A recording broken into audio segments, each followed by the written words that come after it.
सबैजनालाई good morning है। म सिलगढीको लागि तयार भइसक्यो। मैले माथिबाट वेगनर बोलाएको छु। एउटा हाम्रो पूर्व लेप्चाको वेगनरलाई तल रानीपुलसम्म म पनि जान्छु भनेर भनेको छु। अनि आउँदैछ उसको वेगनर। अब एकैचोटि सिलगढीमै भेट्ने छु होइन। तबसम्मको लागि चाहिँ भिडियोलाई हेर्नुहोस् कन्टिन्यू। नक्सलबारीको हाम्रो दाजुभाइ बब्लु उडाउ, सुभाष रोय अनि पासाङ तामाङहरूले फोनमा चाहिँ मलाई राम्रोसँगले गफ गरिदियो भने चाहिँ म यसरी धाउनु पर्दैन। तर म त बारम्बार धाउनु परिरहेछ। खिच्नु भयो बब्लु दा। अरे ह्यान्डसम बोयको नखिच्नु। तपाईँको त मेरो फोटो पुरा छ त, उहिलेको फोटोहरू।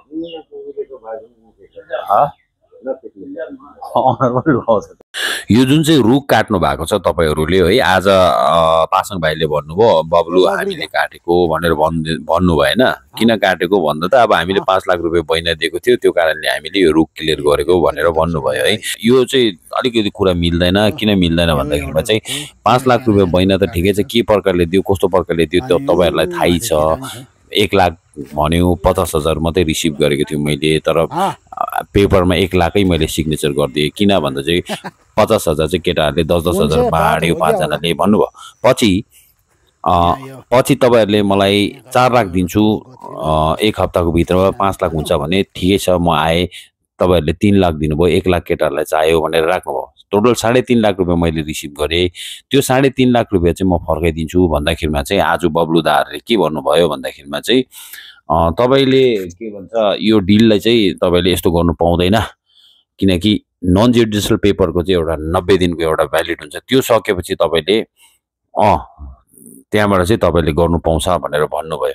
ल ठिकै छ, मानिलिउँ मैले त्यो 90 दिनको दिन नै पर्खिनु पर्यो अरे होइन। तपाईँको कानुनको हिसाबले तपाईँलाई इन्भाइरोमेन्ट प्रोटेक्सन एक्ट गुगलमा सर्च गरेर हेर्नुहोस्। यो रुखहरू तपाईँले बिना इजाजतको काट्नु के छ पेनल्टीहरू होइन, त्यो बारेमा पनि सोध्नुहोस्। अनि तपाईँहरूलाई मैले जमिनको पावर अफ एटर्नी पनि दिएको छैन, मैले कुनै अथराइज पनि दिएको छुइनँ।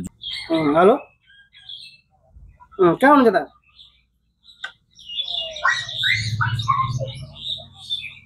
ए सुन्नु नि, त्यो हाम्रो जमिनको मालिक आएको छ कि तपाईँले उठाएको 5 बिघा। अन्त तपाईँ र मिसा अङ्कल अहिले आउनुहोस् न। अहिले आउनुहोस् होइन। अब उहाँले त पैसा फर्काइदिन्छु भन्दैछ होइन। किनकि अब यत्रो दिन पनि भयो होइन, उहाँको प्रब्लम पनि सल्भ भयो। अब सिधै कुरा मान्छेले प्रब्लममा त जमिन बेच्छ होइन। होइन प्रब्लम सल्भ भयो भने त किन बेच्नु पऱ्यो जमिन, त्यही भन्दैछ होइन। अन्त तपाईँ र मिसा अङ्कल आउनुहोस् कि अहिले यहाँनिर तपाईँको हरियामाटै आउँदा हुन्छ। यो अस्ति बसेको ठाउँमा फोनै त उठाएको छैन, मैले हिजोदेखि फोन गरेको। बब्लुकोमा नम्बर छ, बब्लुले पनि फोन गरे, उठाएको छैन फोन। हजुर हजुर हजुर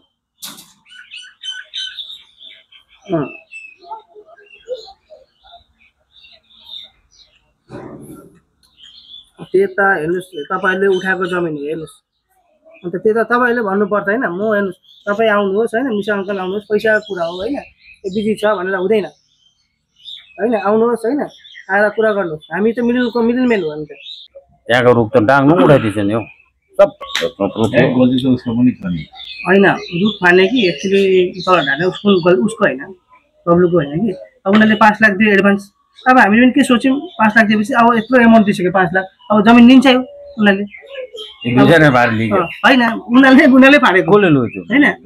हजुर त्यहाँको त्यो रुख कुन लग्यो? दाउरा हामीले बेचिदिउँ नि, 2 जना मिलेर होइन। उनीहरू सबै उनीहरू के भयो 5 जना मिलेर बेचेको के भन्नुहोस्। अब जमिन अब 5 लाख रुपियाँ दिएपछि त हामीले पनि भयो नि त कन्फिडेन्ट। अब 5 लाख दिएको जमिन बिक्री गर्नु अन्त भाइ जिसिबी लाउने कुरा। अन्त उनीहरूले भने होइन भाइ हामीले क्लियर गर्छौँ, हामी प्लोटिङ गर्छौँ। अब यस्तो हुन्छ कि क्लियर गरिदिनु भने त हुन्छ, रुख काटिदिनु पऱ्यो। त्यो अगाडि थियो नि, त्यो थियो नि, घर थियो नि, त्यो घर पनि भर्काउने प्लानिङ हुन्थ्यो नि होइन। त्यो घर छ जिसिबी लगाएर चाहिँ पुरा प्लान गरेर चाहिँ उनीहरू प्लोटिङ गरेर चाहिँ अब चाहिँ खाने। अब यो एमाउन्ट त्यो फोटोमा मैले बद्रुलदेखिको लिएर जम्मै देखाएको त्यो फिल्ड चाहिँ यही हो, फिल्ड यही हो। यो फिल्डमा नै बब्लु दा तपाईँहरूले चाहिँ युनाइटेड डेभलपमेन्ट सोसाइटीको मेम्बर तपाईँहरू होइन, बब्लु हाम्रो सुभाष रोय अझै पनि छ, त्यो मान्छेहरूलाई चाहिँ ट्राइबल जमिन जेनेरल भनेर बेचेको थियो र जमिनमा धेरैवटा डिस्प्युटहरू थियो। त्यो डिस्प्युटमा चाहिँ मैले गिभअप दिएर चाहिँ मैले छोडेर जानु हो भनेदेखि चाहिँ तपाईँहरूको त्यो डिडको आधारमा चाहिँ सुभाष रोय पनि जेल जाने हो अनि बब्लुदा तपाईँहरू पनि केस धाउँदै गरेको हुने हो। तर मैले चाहिँ 2011 देखिको आज 2025 सम्म मैले यो जमिनको बारेमा यत्रो मैले कष्ट सहेर चाहिँ मैले आज जमिनलाई चाहिँ यो स्थितिमा पुर्याएर चाहिँ मैले जति पनि फसेको क्लाइन्टहरूको पैसा रिफन्ड गरेर सुभाष रोय पनि नफसोस्, युनाइटेड डेभलपमेन्ट सोसाइटी पनि नफसोस् र जुन चाहिँ यहाँ फसेको क्लाइन्टहरू पनि नफसोस्, आफ्नो पैसा रिफन्ड पाओस्। मर्नुभन्दा अगाडि छिटो यो जमिनको केसहरूबाट सबैजनालाई चाहिँ मुक्ति दिलाउँ र म आफै पनि मुक्ति हुँ भन्ने मेरो सोच थियो। तर तपाईँहरू 2 पैसा लालचको लागि आज फेरि तपाईँहरूले मसँग एउटा गेम खेलेको मलाई महसुस भयो। किनकि तपाईँहरूले यो रुख जम्मै काटिदिनु भएछ, नङ्गै बनाइदिनु भएछ। 3.5 लाख रुपियाँ मात्रै टोटल क्यास पैसा दिएको हो तपाईँहरूले। र हिजोको दिनमा बब्लुले मलाई नन जुडिसियल पेपरको 3 महिना भ्यालिड हुन्छ, 3 महिनासम्म हामी जहिले पनि यो जमिन लिएर चाहिँ हामीले यसमा पैसा तिरेर हामी जमिनमा काम गर्नु सक्छु भनेर भन्नुभयो। तर मैले त्यो 3.5 लाख रुपियाँ तपाईँहरूकोबाट थापेको चाहिँ जनवरीको 25 तारिकसम्ममा चाहिँ तपाईँहरूले म 50% पेमेन्ट गर्छु भनेको थियो। मैले पनि तपाईँहरूलाई भनेको थिएँ जनवरी 25 तारिक 50% गर्नु सक्दैन भने चाहिँ यो डिल क्यान्सल हुन्छ भनेर मैले भनेको थिएँ। तर तपाईँहरूले 25 तारिक सक्नु भएन, 28 तारिक भन्यो, 28 देखि फेब्रुअरी 2 तारिक भन्यो। त्यहाँदेखिको मैले यो डिल हाम्रो क्यान्सल भयो अनि म हिजो 1 तारिक तपाईँहरूको पैसा म फर्काइदिन्छु भनेर मैले तपाईँहरूसँग कुरा राख्दा तपाईँहरूले मसँग यस्तो खालको कुरा गर्नुभयो कि यो जमिनको जुन चाहिँ नन जुडिसियल पेपरमा जुन चाहिँ सिग्नेचर गरेको छ त्यसको चाहिँ 90 डेजको भ्यालिड हुन्छ, अहिले 60 डेज मात्रै भएको छ, 30 डेज अझै हाम्रोमा टाइम छ भनेर भन्नुभयो। तपाईँहरू 2 पैसा लालचको लागि पहिला पनि हामीलाई फसाउनु भयो। यसपालि जमिनबाट हामी मुक्ति निस्किँदै थियो। मैले सुभाष रोय पनि नफसोस्, बब्लु पनि नफसोस्, युनाइटेड डेभलपमेन्ट सोसाइटीको कोही पनि नफसोस् र म पनि नफसोस् र जुन मान्छेहरूले यो जग्गामा पैसा आफ्ना मेहनत गरेको खुन र पसिनाले कमाएको पैसा यहाँनिर इन्भेस्ट गरेको थियो त्यो मान्छेहरू पनि नफसोस् भनेर चाहिँ मैले पोजिटिभ मर्नुभन्दा अगाडि किन चाहिँ पाप गरेर जानु भनेर मैले एउटा काम गरेर ल्याउँदा आज तपाईँहरूले हो त्यो नन जुडिसियल पेपरमा चाहिँ तपाईँहरूले मेरो माथि एउटा ब्ल्याकमेल गरेको मलाई फिल भयो। म हिजै आएर तपाईँहरूको जुन चाहिँ फर्स्ट पार्टी जसले चाहिँ यहाँ 3.5 लाख रुपियाँ मेरो हातमा दिएको थियो त्यो पार्टीले सक्दैन, अर्को पार्टी खोज्दैछु भन्दैछ। मैले भनेको अर्को पार्टी चाहेन मलाई, किनकि मलाई पैसाको खाँचो भएको कारणले गर्दा यो जमिन मैले मोर्टगेज गरिसक्यो, यो जमिन फ्रिडम छैन भन्दा तपाईँहरूले म माथि जबरजस्ती दाबी गर्नुहुँदैछ।